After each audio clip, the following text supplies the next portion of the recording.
Joining us right now. He's the president of the Catholic League, the nation's largest Catholic civil organization, founded in 1973.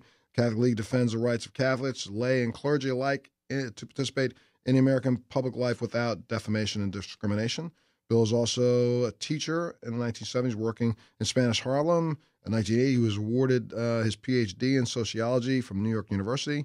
He's authored many books and articles. His books include the Politics of the American Civil Liberties Union, The New Freedom, Individualism and Collectivism in the Social Lives of Americans, and Twilight of Liberty, The Legacy of the ACLU. Ladies and gentlemen, please welcome Bill Donohue to the show. Thank you, Bill, for being with us today. Well, thank you for inviting me on as a guest. Thank you. Absolutely. I really, really appreciate you being here. You know, again, we're going to have the big debates as we move forward with the show, but I wanted to set, maybe just get a ground zero for everyone. Could you tell me, maybe from your point of view or from the Catholic League's point of view, when does life begin? Well, I think science answers that better than any religion. And science tells us that at fertilization is the moment when the DNA that makes us different from all other individuals is present. It's not at a later date. It's at conception, when the sperm and the egg unite.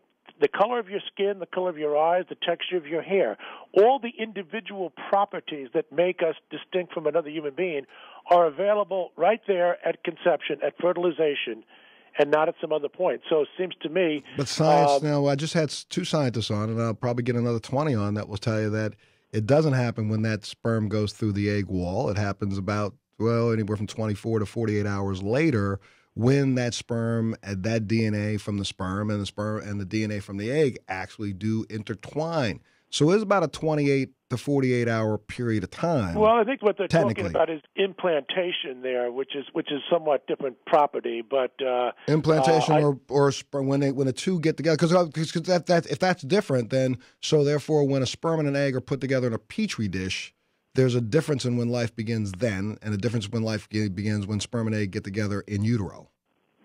Right, but again, the DNA property don't take place at implantation. They take place at the moment of conception. So, so you're saying conception is the actual time that the sperm DNA and the egg DNA actually mix, which is 48 hours after the sperm and the egg are present in the same spot. No, it's not 48. It's not even 48 seconds.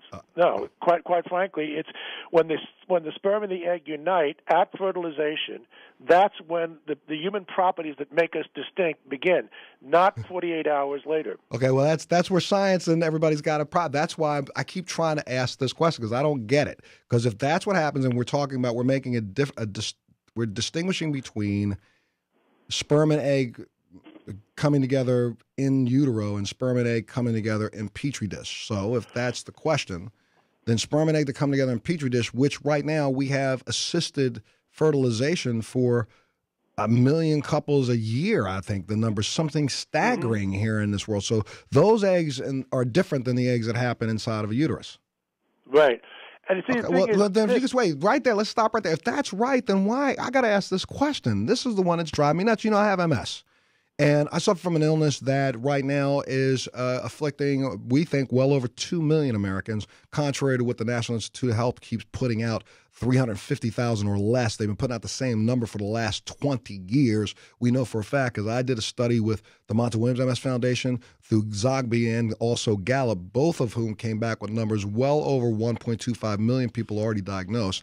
This is an illness that could be directly affected by stem cell research. And if the eggs that are in petri dishes are different than the eggs that are in utero, why is anyone in this country complaining at all about stem cell research, especially when, sir, we throw away here in America alone close to 1 million of these fertilized eggs, and in Europe we throw away millions of these fertilized eggs. So why can't we just all agree, since those are different eggs than the eggs that happen within a vaginal tract or a uterus, they're different. Let's treat them different. Let's research the heck out of them. And right now we could be saving lives.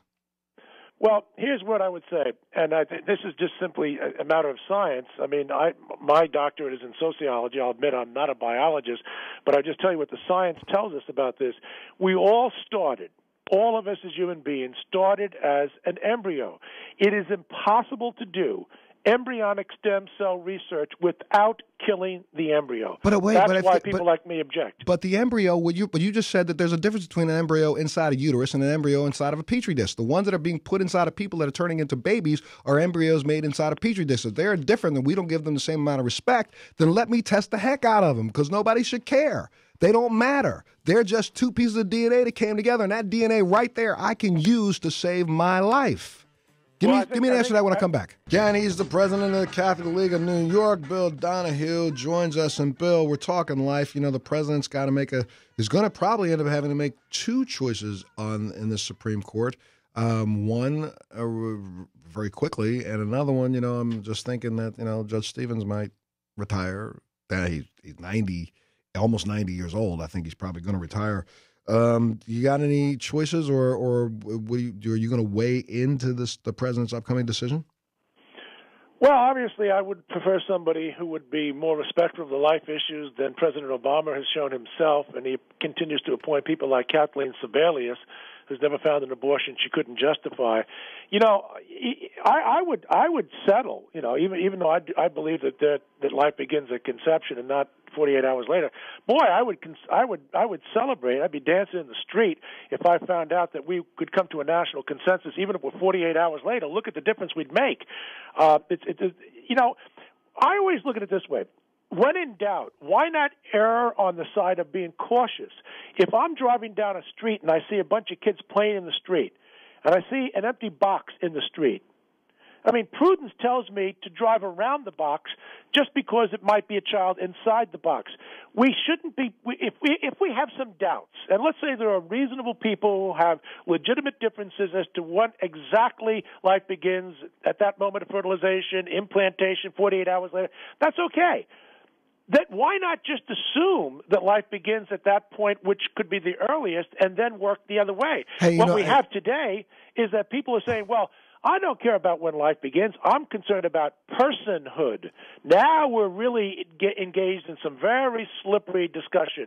When does personhood begin? And see, Bill, you know what? The fact that we can sit down and talk about it, you're willing to say, okay, let's discuss what this time frame is, and we all come up with a consensus that works for everyone, but also protects the sanctity of life. I don't think anybody would not be willing to have that conversation. And especially like for me, I'm going to tell you, I go back to this whole issue, again, of stem cell research, and it just seems that those people who are more proponents of protecting life, period, don't distinguish between life that's created in a test tube or not. And I say it this way, and I'm not trying to affect anybody. Please, I know I'm going to get a whole bunch of people who are going to call me right now when I make the following statement. But if I'm one of these people who believes 100% in the Bible and that God is the only one who has the ability to create or take life, then I would have to say that this whole process of in vitro fertilization is wrong. Right? Because if I'm a Christian, I would say that if God wanted you to have a baby, you would have one, not have to go to a place to have somebody create 8 lives to give you one. And then when you don't use the other 8, they throw them away. So, we're living in a time where we need to have an open conversation with the fact that 1 million embryos were destroyed last year, and we're having a conversation as to whether or not we can save people's lives. It's absolutely, to me, an abomination and ignorant, even on the part of those people who say that they believe in life. Montel across America.